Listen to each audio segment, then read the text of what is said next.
अस्सलाम वालेकुम everyone, this is Syed Mohsin Jamal, your physics teacher. आप देख रहे हैं मेरा यूट्यूब चैनल जिसमें हम फिज़िक्स से रिलेटेड जो है वो MCQs, पास पेपर्स और इसके न्यूमेरिकल्स, थ्योरीज़ वगैरह डिस्कशन कर रहे होते हैं। और इसके अलावा भी मैं ECAT MCAT के जो MCQs डिस्कस करता हूँ, थ्योरी डिस्कस करता हूँ।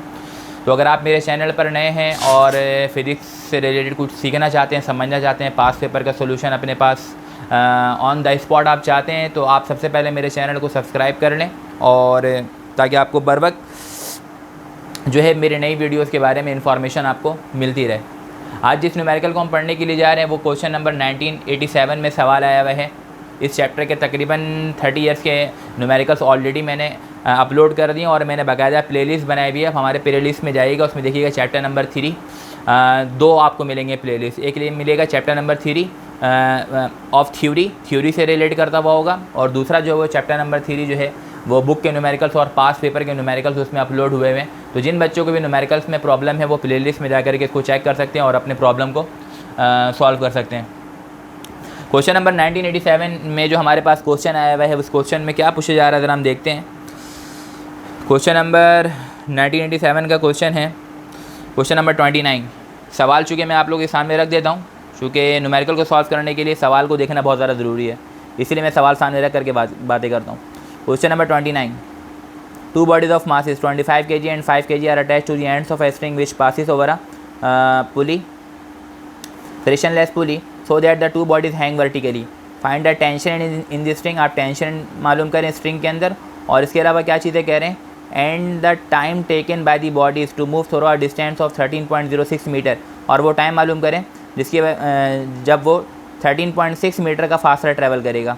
Assume that the bodies start from rest, और ये सपोज कर लीजिए बॉडीज स्टार्ट कहाँ से हो रही है, रेस्ट से स्टार्ट हो रही है। तो ये हमारे पास क्वेश्चन है, क्वेश्चन नंबर 29। तो इस सवाल के मुताबिक जो हमारे पास कंडीशन जो गिवन है, आपने पढ़ा होगा टॉपिक टेंशन इन स्ट्रिंग का। तो टेंशन इन स्ट्रिंग हमारे पास दो केसेस होते हैं, एक होता है केस नंबर 1, एक होता है केस नंबर 2। केस नंबर 1 में दोनों बॉडीज़ को हम वर्टिकली मूव करवाते हैं, मास M1 और मास M2, और केस नंबर 2 मुझे हम दोनों बॉडीज़ को जो मूव करवाते हैं वो मूव हम करवाते हैं, एक बॉडी हॉरिजॉन्टली मूव कर रही होती है हॉरिजॉन्टल सरफेस पे, और दूसरी बॉडी जो है वो वर्टिकली मूव कर रही होती है। तो दो केसेस हमारे पास टेंशन इन स्ट्रिंग में। इस तरीके के सवाल को पढ़ने के बाद आपको फ़ौरन से ये जज करना होगा कि सवाल किस केस से रिलेट करता है। आया कि ये सवाल जो है वो दोनों बॉडीज़ को वर्टिकली मूव करवाया जा रहा है, या फिर एक बॉडी हॉरिजॉन्टल सरफेस पे मूव कर रही है और दूसरी बॉडी वर्टिकल सरफेस से मूव कर रही है। तो इस सवाल में कहा गया both the bodies hang vertically, दोनों बॉडीज़ को जो हैंग करवाया गया है वो वर्टिकली हैंग करवाया गया है। और वर्टिकली हैंग करवाने के बाद जो हमारे पास मासेस गिवन है, एक मास हमें गिवन है 25 kg और एक गिवन है 5 kg, ठीक है ना। एक मास हमें गिवन है 25 kg और एक मास हमें गिवन है 5 kg। तो ये हो गया हमारे पास दिस आर दी मासेस। ये बात याद रखना है, मास M1 चूँकि नीचे की तरफ जा रहा है, ये हमेशा ज़्यादा, ये हमेशा कम। और एक और बात बहुत इंपॉर्टेंट इस न्यूमेरिकल में समझने के लिए, हमेशा इस मास को M1 लेंगे और इस मास को M2 लेंगे, कभी भी इधर M1 नहीं आएगा इधर M2 नहीं आएगा। बात क्लियर है? तो इस बात को अपने आप समझ लें कि मास M1 जो है वो हमेशा कहाँ रहेगा, वर्टिकली डाउनवर्ड रहेगा, और मास M2 वर्टिकली अपवर्ड रहेगा। This are the two masses, ठीक है ना। और डिस्टेंस जो बता रहे हैं, डिस्टेंस जो ट्रैवल हो रहा है वो 13.6 मीटर ट्रैवल हो रहा है। 13.6 मीटर का डिस्टेंस जो है वो ट्रैवल हो रहा है, ठीक है। आपसे दो चीज़ें पूछ रहे हैं, tension in the string and time required, ठीक है, विच passes over a frictionless pulley so that the two bodies hang vertically. Find the tension in the string and the time taken by the bodies to move through a distance of 13.06, not 13.6, ये लिखा हुआ 13.06। तो यहाँ पर आ जाएगा ये 13.06 metre. और क्या कह रहे हैं, find the tension in the string, tension मालूम करें, and the time taken by the bodies to move through a distance of 13.06 metre, और टाइम भी कैलकुलेट करके बताएं। तो दो चीज़ें मालूम करनी है। तो सबसे पहले तो हम यहाँ पर देख लेते हैं कि हमें क्या क्या गिवन है। मास M1 जो हमें गिवन है, तो ये आ जाएगा गिवन दैट, वो क्या है, मास M1 वो कितना गिवन है 25 kg, तो ये मास M1 आ गया 25 kg। Mass M2 what is mass M2, that is 5 kg, ये मास M2 आ गया, सही है। डिस्टेंस कितना गिवन है, डिस्टेंस गिवन है 13.06 मीटर, 13.06 मीटर। मालूम क्या क्या चीज़ें करनी है हम लोगों को, जो चीज़ें रिक्वायर्ड हैं।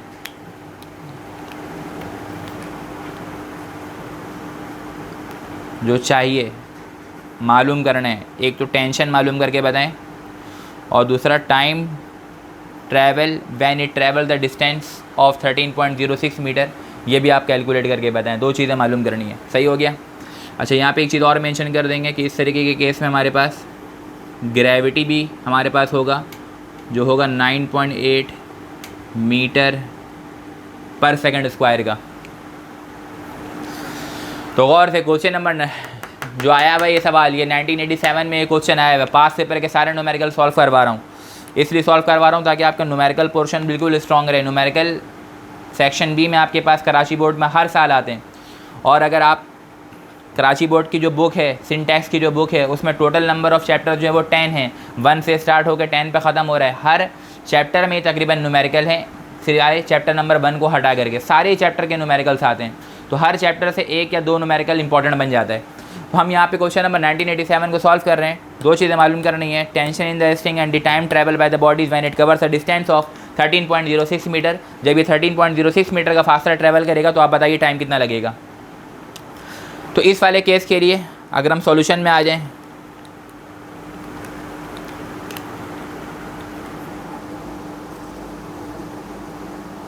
सॉल्यूशन, जब इसको सॉल्व करने के लिए आते हैं तो टेंशन का फॉर्मूला वो होता है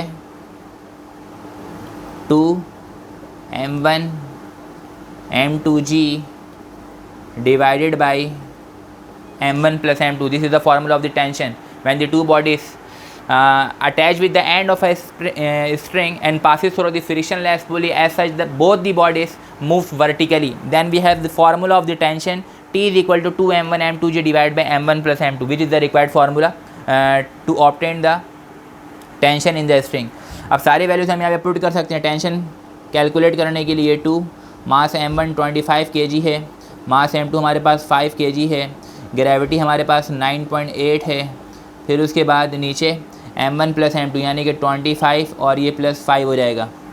अगर आप इसको आगे सॉल्व कर लें तो ये हमारे पास t इज़ इक्वल टू 25 को अगर हम 5 से मल्टीप्लाई करते हैं तो ये 125 को 2 से मल्टीप्लाई करते हैं तो 250, और 250 को जब 9.8 से मल्टीप्लाई करते हैं तो ये हमारे पास आंसर आ जाएगा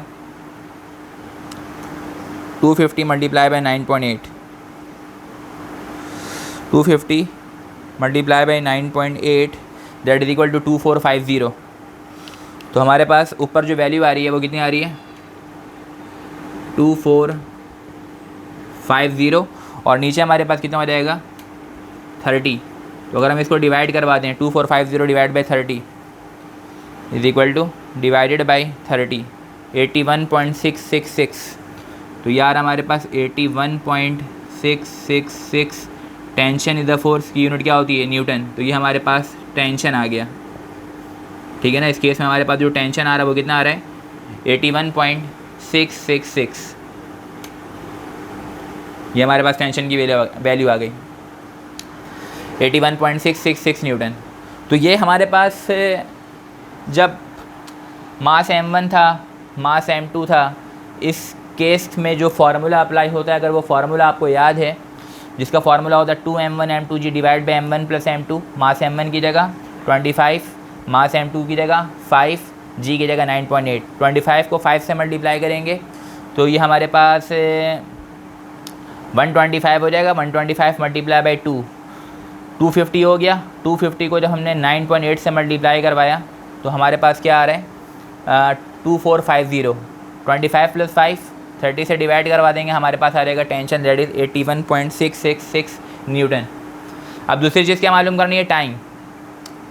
अच्छा, यहाँ पर आपको ये बता रहे हैं assuming that both the body is starting from rest, assume that the body is starting from rest. जब बॉडी रेस्ट से स्टार्ट होगी तो उसका इनिशियल वेलोसिटी हम क्या लेंगे, initial velocity should be taken as 0। ये बात सवाल में मेंशन है, जब आपने सवाल देखा होगा तो सवाल में लिखा हुआ है कि both the body is starting from rest, या assume that the body is starting from rest that is why the initial velocity of the body should be taken as 0। अब हमें क्या चाहिए, टाइम। टाइम निकालने के लिए अगर हम फॉर्मूला लगाते हैं, एस हमें पता है, S is equal to V I T plus half A T square. V I तो ज़ीरो है और एस है, तो सबसे पहली बात हमें एक आधा पता नहीं है, S is equal to V I T plus half A T square, ठीक है ना। तो ए मालूम करने के लिए सबसे पहले हमें क्या मालूम करना पड़ेगा, सिस्टम का एक्सेलरेशन। तो हम क्या मालूम करेंगे, no we will find acceleration. और जब दो बॉडीज़ वर्टिकली मूव कर रही हो, टेंशन इन द स्ट्रिंग का केस हो, केस नंबर 1 जिसमें दोनों बॉडी वर्टिकली मूव करती हैं, उसमें एक्सेलरेशन का फार्मूला होता है m1 minus m2 whole multiply by g divided by m1 plus m2। ये फार्मूला है। ये फार्मूला याद होगा तो न्यूमेरिकल सॉल्व होगा।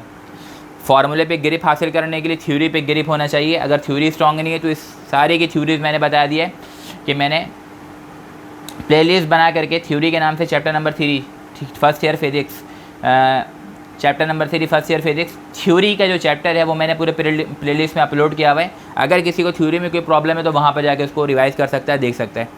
यहाँ पर क्या हो जाएगा, a is equal to m1 कितना है 25 माइनस m2 कितना है 5, बाहर क्या बचेगा g यानी कि 9.8 divided by m1 plus m2 यानी कि 25 और ये प्लस 5। तो एक्सेलरेशन कितना आ जाएगा, 25 माइनस 5 कर देंगे 20, ठीक है ना। और ये 9.8 से क्या हो रहा है मल्टीप्लाई और डिवाइडेड बाई 25 प्लस 5 कर देंगे तो क्या हो जाएगा 30।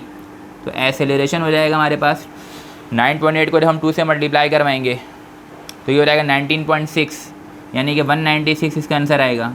और डिवाइड बाई क्या कर देंगे 30। तो अगर हम डिवाइड करवा दें 196 को डिवाइड बाई 30 से, तो 196 डिवाइडेड बाई 30 6.53। तो एक्सेलरेशन जो आ रहा है सिस्टम का वो कितना आ रहा है 6.53 मीटर पर सेकंड स्क्वायर। तो ये सिस्टम का क्या आ गया एक्सेलरेशन। ये एक्सेलरेशन में पता है और हमें डिस्टेंस भी पता है। देखो इनिशियल वेलोसिटी इसकी क्या है 0, बोल रहा है कि आप टाइम मालूम करके बताएं। तो टाइम के लिए अगर मैं सेकंड इक्वेशन लगाता हूँ S is equal to V I T plus half A T square, तो एस हमारे पास गिवन है, वी आई हमारे पास गिवन है, ए हम मालूम कर चुके हैं। तो अगर हम सेकंड इक्वेशन लगाएंगे तो वहाँ से टाइम क्या हो जाएगा सेपरेट हो जाएगा।